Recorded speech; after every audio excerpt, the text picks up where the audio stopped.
Let's talk about extroverted sensing and what I have come to refer to as the extroverted sensing highlight reel. I have to admit, I'm not sure if I coined that term or if I got that from Objective Personality. So credit to them if they're the ones who came up with it. It seems like maybe that's where I heard it. I don't think I came up with it myself. Anyway, what is the idea behind the extroverted sensing highlight reel? Well, I want to talk for a moment about introverted sensing so I can contrast the two. When a person has, let's go with high introverted sensing, first of all. So your ISPs and your ISJs and your ESJs, they are going to focus on the physical reality more than on the ideological, metaphysical, the thing that intuition tends to focus a little bit more on. And they're going to typically be naturally very strong at organizing the physical world. And amongst that characteristic, that ability, is the ability to create step-by-step instructions for how to accomplish things in the physical world. So that could be like recipes or step-by-step instructions on how to build a piece of furniture, anything like that. And they're going to be typically quite good at following those types of step-by-step instructions that are designed to walk you through accomplishing something in the physical world. Now, the higher the introverted sensing is for a person, the more adept they're going to be at that, and the more regularly they're going to live it, practice it. It's just going to be a natural part of the way they go through life. People with lower introverted sensing, like your ENPs and your INPs, are going to be good at doing that in a punctuated moment. They're not going to live it all the time, most likely.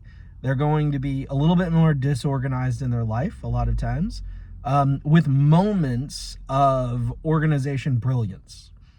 And they're also going to have the skill to follow directions or create directions for accomplishing things in the physical world. But it's not going to be something that they're, necessarily doing all the time. Although people with introverted sensing as their third function might often consider it like a fun hobby to do things that involve following step-by-step directions, or to organize things like as a fun hobby to do from time to time. With extroverted sensing doesn't see the physical world in such a nice linear fashion.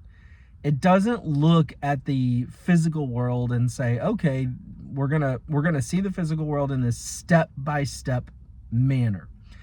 It really looks at the physical world in more of a highlight reel manner or a low light reel manner. Always on the lookout for and noticing, without trying, without putting any effort into this, always on the lookout for and always noticing the things that stand out. And those can be the things that stand out for good, something that stands out and pleases the eye, or a sound that is different from others and is very pleasing to the ear, or a taste that is a cut above what everyone else makes when they make that dish, let's say.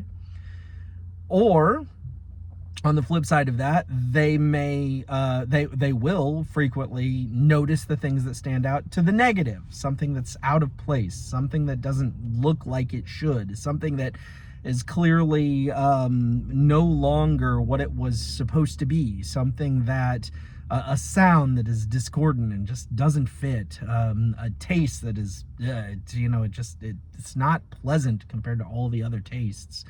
Extroverted sensing is always sort of ranking everything in the physical world and searching for the best and looking to cut out the worst. And so when it comes to the extroverted sensing highlight reel, people with high extroverted sensing, like ESPs and ISPs, are very adept at, without trying, without putting any effort into it, without making any decision that this is the way they're going to think. Their brain is just always noticing the things that stand out in the physical world. Again, these can be feelings, they can be, things that you touch, they can be tastes, sights, smells, sounds, whatever.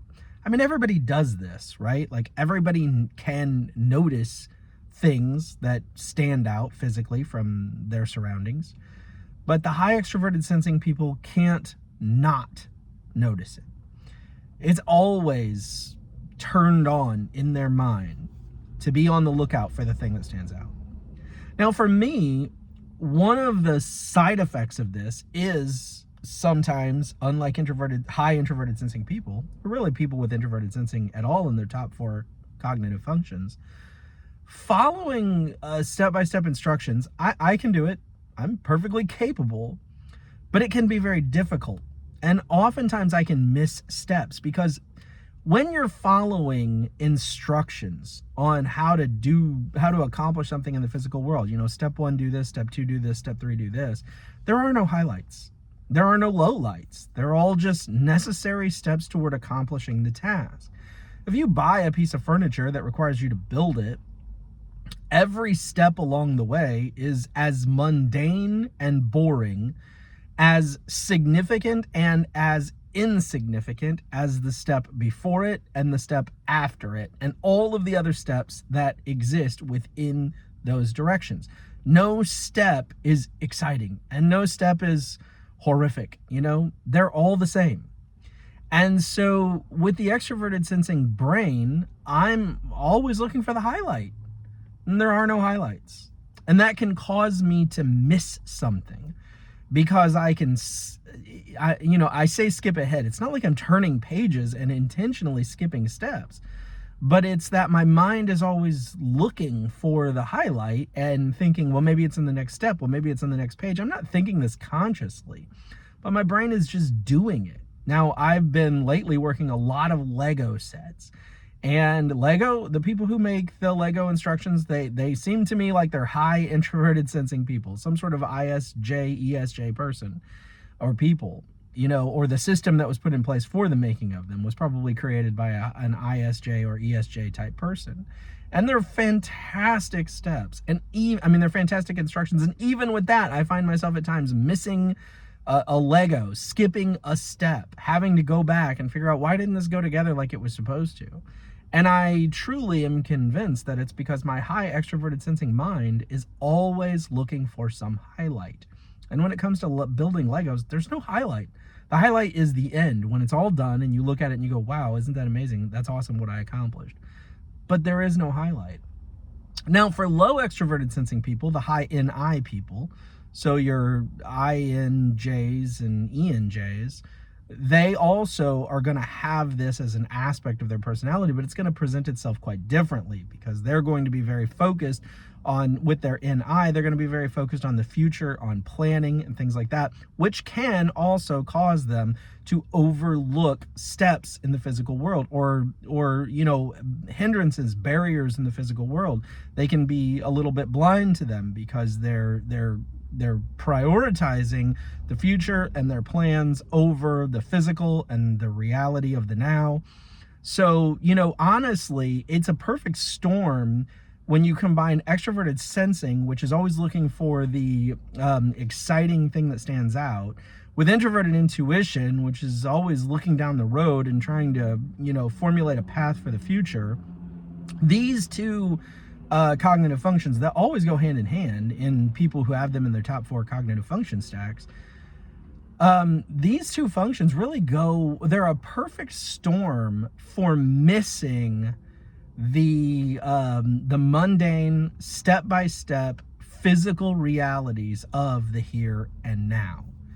And so if you know people who are ISPs, ESPs, or INJs or ENJs, don't be surprised when they overlook some minute detail of the physical world.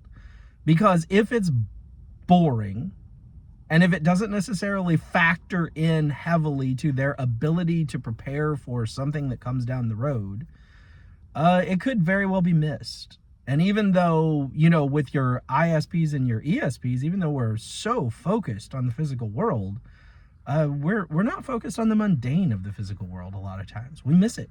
We're looking for the highlights, the excitement, the thing that stands out, the thing that we want to run toward because it's so rewarding to look at or hear or taste or smell or touch, or the thing that we want to run away from because it's so unpleasant to look at or hear or smell or taste or touch. And thus, our lives are characterized.